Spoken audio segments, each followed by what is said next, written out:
Hello YouTube, it is your boy B3, back with another kicking graphic novel trade comic book review. Today we have one that I finally got a trade for. I got all the single issues of these. I actually have the first printing for all of them except number 4. The Amazing Spider-Man Edge of Spider-Verse trade collection. Yeah, so pretty cool. First appearance of Spider-Gwen. That's fun. I'm going to read you the back. 5 different realities, 5 daringly different spiders.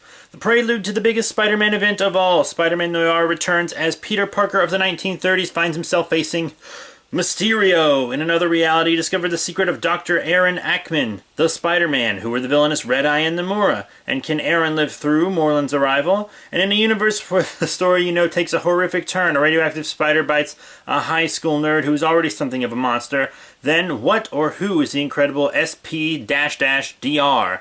I just pronounced it Spider. And finally, the breakout character of Spider-Verse makes her exciting debut in a world where the radioactive spider bit Gwen Stacy. Collecting Edge of Spider-Verse 1 through 5, written by David Hine, Fabrice Belowski, Jason Latour,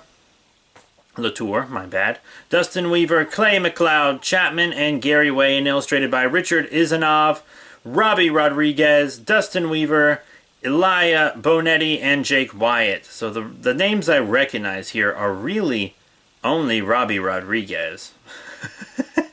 But yeah, it's like $15.99. I got mine free. It was buy 2 get 1 free. I got mine free. Pretty cool. Which is good because I already paid for all the single issues.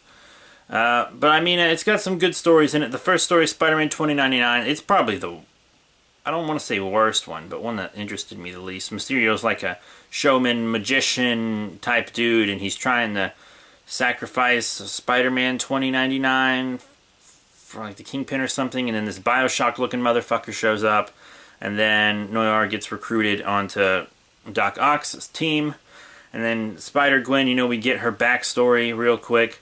We get a little backstory with Noir as well, but we get a backstory on Gwen Stacy, and we get a Rhino fight. Her dad's there, and he tries to arrest her, and she reveals her identity to him. And then we also have one that's kind of more Japanesey.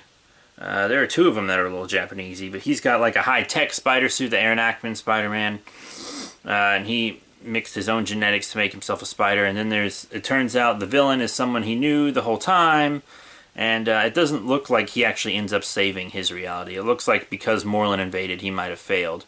And in the 4th one, we got Patton Parnell instead of Peter Parker, and he has an Uncle Ted who is abusive.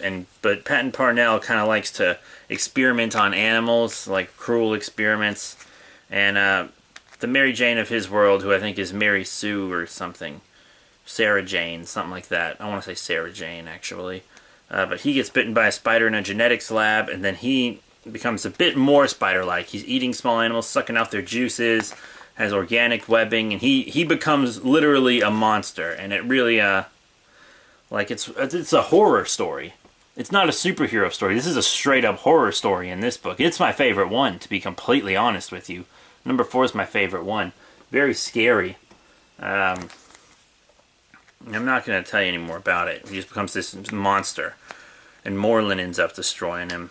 But it was really cool. And then my second favorite, right here, this Neon Genesis Evangelion looking spider girl, who's really cool. Like, her dad was the spider, and then he died, and she was the only one genetically capable to do it, and she had a Mysterio as well. So 2 Mysterios in the series, but that Mysterio wasn't super relevant.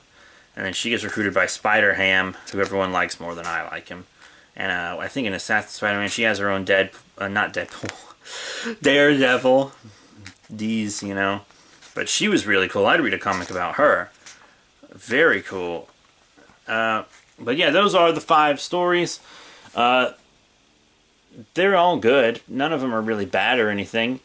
Some are better than others. My favorite one is the one that's a horror story and not a superhero story. And then my second favorite one is the Neon Genesis Evangelion. Third favorite is probably Spider-Gwen. 4th, Spider-Man Noir. And then the last one would be the Aaron Ackman Spider-Man, because it didn't really seem to do much. But, yeah, that's it.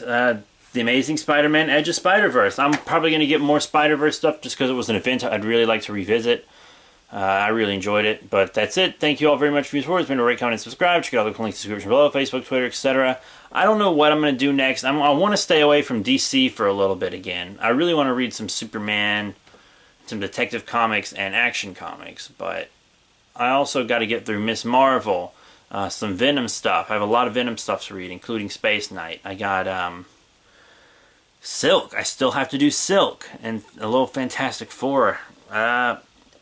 So yeah, I still have a bunch of Marvel to do, and even some Legendary Comics and other stuff. But that's it for now. Thank you all very much for your support. Remember to rate, comment, and subscribe. Check out the links in the description below, Facebook, Twitter, etc. Comment what you want me to do next. If you want me to do a Marvel, let me know. If you want me to do DC more, let me know. Just let me know what you want to see next. So that's it. Thank you all once again, and I'll see you all later.